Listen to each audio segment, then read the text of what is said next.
Alors, certains rapports trigonométriques valent la peine d'être étudiés de façon un petit peu plus pointue pour faire ressortir certaines observations. Alors, commençons d'abord par sin de l'angle C dans un triangle rectangle, ou en fait le sinus d'un angle droit.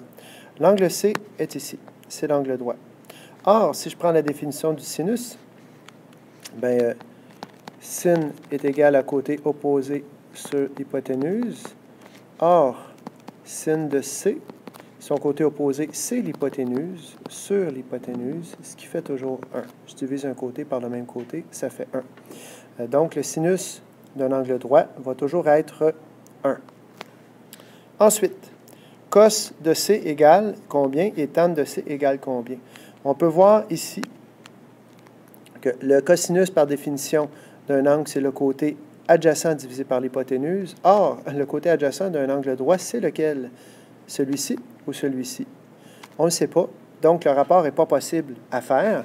De même que la tangente, c'est côté opposé sur côté adjacent. Alors, côté opposé, c'est l'hypoténuse. Sur lequel? Celui-ci ou celui-là? C'est pour ça qu'on va toujours parler des rapports trigonométriques sin, cos, tan en lien avec les deux angles aigus.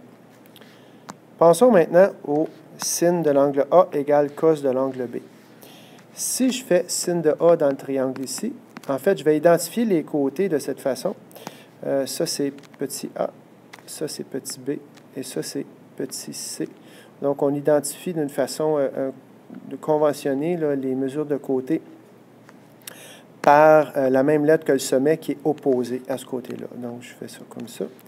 Alors, le sin de A, c'est opposé sur hypoténuse. Par conséquent, on a ici sin de A ici, c'est A sur C. Alors, A sur C. Après ça, le cos de l'angle B, c'est quoi? Le cos de l'angle B, c'est son côté adjacent, sur hypoténuse, donc A sur C. On a donc A sur C. Ainsi, on peut voir que c'est exactement la même chose. Ça est égal à ça. Donc, le sinus d'un angle est égal au cosinus de l'autre angle. Je vous rappelle aussi que A plus B est égal à 90 degrés. Donc, la somme des deux angles aigus d'un triangle rectangle, c'est toujours égal à 90 degrés. Ensuite, cos de A égale sin de B, ça relève du même principe. Sin de A égale sin de 90 moins B. Ça veut dire qu'à partir du moment où je connais l'angle A, bien, la mesure de l'angle A est égale à 90 moins la mesure de l'angle B. Ça découle du fait que les deux angles sont complémentaires. Je peux l'écrire ici. Complémentaires. Voilà. Alors, si j'isole le A ou le B, mais ça va faire 90 moins B égale A ou 90 moins A égale B. Donc, on l'a ici. Après ça, même chose. Cos de A, c'est cos de 90 moins B. Donc, on peut dire ici vice-versa. Donc, ça, c'est par rapport au sin. Ça, c'est par rapport au cos. Autrement dit, le cos d'un angle, c'est le cos de cet angle-là. Puis, comme cet angle-là, c'est 90 moins l'autre, on peut l'écrire comme ça. Tangente de A. En mathématiques, l'inverse de x, donc inverse multiplicatif ou inverse, là, pour les intimes, de x, ça s'écrit 1 sur x. Donc, si j'écris ceci, tan de A égale 1 sur tan de B, ça veut dire que la tangente de A, c'est l'inverse de la tangente de l'angle B. Écrivons ça pour voir. Tan de A égale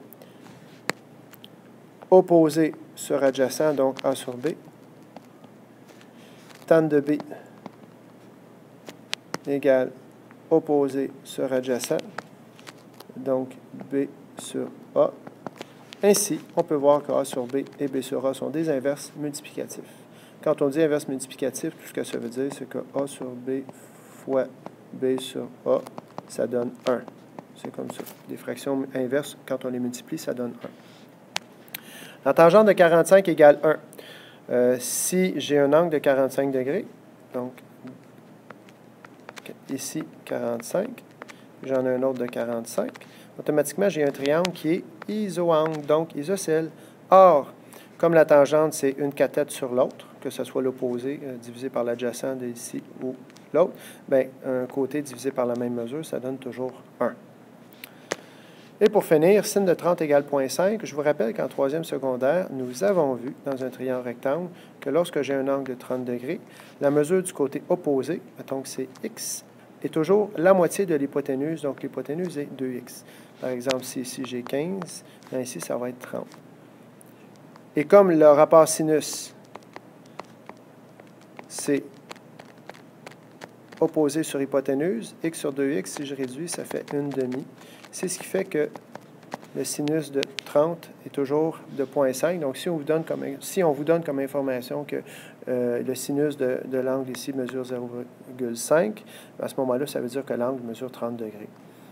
Alors, ce ne sont que certaines des observations qu'on peut faire à partir des rapports trigonométriques, mais ce sont des informations qui peuvent s'avérer utiles dans bien des circonstances et surtout qui peuvent vous permettre d'approfondir les relations et les définitions de ces rapports-là.